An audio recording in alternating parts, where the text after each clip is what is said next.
सभी को मेरा प्रणाम। मैं रैना जायसवाल आप सभी को स्वतंत्रता दिवस की हार्दिक शुभकामनाएं देती हूँ। इस शुभ अवसर पर मैं आप सबको ये बताना चाहती हूँ कि हर हिंदुस्तानी एक नेक दिल और अपनी दरिया दिली के लिए जाने जाते हैं और गर्व से कहते हैं कि मेरा भारत महान है।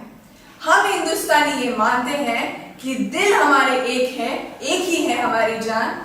हिंदुस्तान हमारा है, हम है इसकी शान। जान लुटा देंगे, वतन पे हो जाएंगे कुर्बान, इसीलिए कहते हैं मेरा भारत महान। मेरे दादाजी स्वर्गीय अशोक कुमार जायसवाल जो एक सैनिक थे, उन्होंने चीन और पाकिस्तान के युद्ध में भाग लिया था और वो कहते थे कि मैं भारत माता का हरदम अमिट सम्मान करता हूँ और यहाँ की चांदनी मिट्टी का गुण गाता हूँ।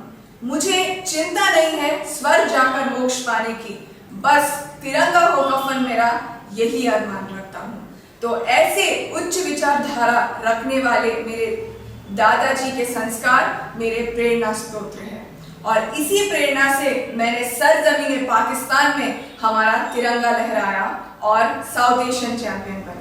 और इसके साथ साथ मैं एशिया की पहली लड़की बनी जिसने 8 साल की उम्र में 10वीं की परीक्षा पास की और 13 साल की उम्र में ग्रेजुएशन कंप्लीट करके हिंदुस्तान के यंगेस्ट जर्नलिज्म ग्रेजुएट बनी और 16 साल की उम्र में मैंने पीएचडी में दाखिला लिया। इसीलिए मैं कहती हूँ कि आजादी की कभी शाम ना होने देंगे, शहीदों की कुर्बानी बदनाम ना होने देंगे। बची है एक भी बूंद लहू की रगों में, तब तक भारत माता का आंचल नीलाम ना होने देंगे। भारत की भूमि समर्पण की भूमि है और अर्पण की भूमि है। इस भूमि का सिर्फ एक ही धर्म है और वो है इंसानियत। इसीलिए मैं गर्व से कहती हूँ कि ना जियो धर्म के नाम पे, ना मरो धर्म के नाम पे, इंसानियत है धर्म वतन का, बस जियो वतन के नाम पर। आजादी के मत वाले पंडित राम प्रसाद बिस्मिल, ठाकुर रोशन सिंह, राजेंद्र नाथ लहरी हो या अशफाक उल्लाह खान पारसी, जिन्होंने देश के लिए अपनी जान कुर्बान कर दी। पंडित राम प्रसाद ने फांसी से पहले गर्व से कहा था कि मैं फिर इस पुण्य भूमि भारत पर जन्म लूंगा और जब तक आजादी ना मिले बार बार यही जन्म लूंगा। और अशफाक उल्लाह वारसी ने भी ये दुआ की थी कि उनका जन्म दोबारा हो ताकि वो अपने मकसद में कामयाब हो सके। तो ऐसे भारत माता के सपूतों को मैं शत शत नमन करती हूँ। साउंडर्स जैसा दुष्ट अंग्रेज अफसर जो लाला लाजपत राय के मौत का कारक था, उसे हमारे शहीद भगत सिंह, राजगुरु और सुखदेव ने मौत के घाट उतारा था और फांसी को गले लगा लिया।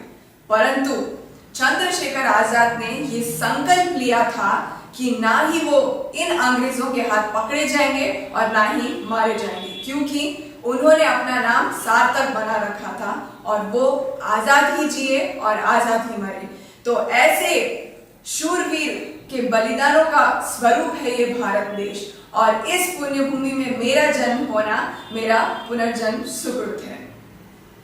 आप सबको मैं ये भी बताना चाहती हूँ कि अमेरिका में लगभग 3.22 मिलियन भारतीय हैं और आपको ये बताते हुए मैं गर्वित महसूस करती हूँ कि अमेरिका में 38% डॉक्टर्स भारतीय हैं, 12% साइंटिस्ट भारतीय हैं, 36% नासा कर्मचारी भारतीय हैं, 34% माइक्रोसॉफ्ट कर्मचारी भारतीय हैं, 28% IBM कर्मचारी भारतीय हैं, 17% इंटेल कर्मचारी भारतीय हैं और 13% ज़ेरॉक्स कर्मचारी भारतीय हैं। इसीलिए मैं कहती हूँ कि मेरा भारत महान है। इस वतन के लिए शहीदों ने अपनी जान कुर्बान कर दी। इसीलिए मैं कहती हूँ कि ये धरती, ये गगन, ये वतन न बेच देना। शहीदों ने जान दी है वतन के वास्ते, शहीदों के कफन न बेच देना। हाल ही में पुलवामा अटैक में जो सैनिक शहीद हुए हैं और जो सैनिक गालवान घाटी में शहीद हुए हैं, उन्हें मैं शत शत नमन करती हूँ। आप लोग उन शहीदों के परिवार वालों से पूछो कि क्या होता है हर पल बिताना। बड़ी तकलीफ होती है उनके दिलों को समझाना। जिंदगी तो यूं ही गुजर जाएगी, पर बहुत मुश्किल होता है उन शहीदों को भूल पाना। और उन शहीदों के परिवार वाले ये जानते हैं कि जिंदगी उसी को आजमाती है जो हर मोड़ पर चलना जानता है। कुछ पाकर तो हर कोई मुस्कुराता है, पर जिंदगी उसी की होती है जो सब खोकर भी मुस्कुराना चाहता है। तो ऐसे शहीदों के परिवार वालों को मैं दिल की गहराइयों से नमन करती हूँ। और आखिर में मैं आप सबको ये कहना चाहती हूँ कि कुछ नशा तिरंगे की आन का है, कुछ नशा मातृभूमि की शान का है। हम लहराएंगे ये तिरंगा हर जगह, क्योंकि ये नशा तो हिंदुस्तान की शान का है। और मैं आप सबको ये बताना चाहती हूँ कि हम और आप इस भारत का भविष्य है। तो दे सलामी इस तिरंगे को जो हमारी शान है। सर हमेशा ऊंचा रखना इसका जब तक इस शरीर में जान है। जय हिंद, भारत माता की जय।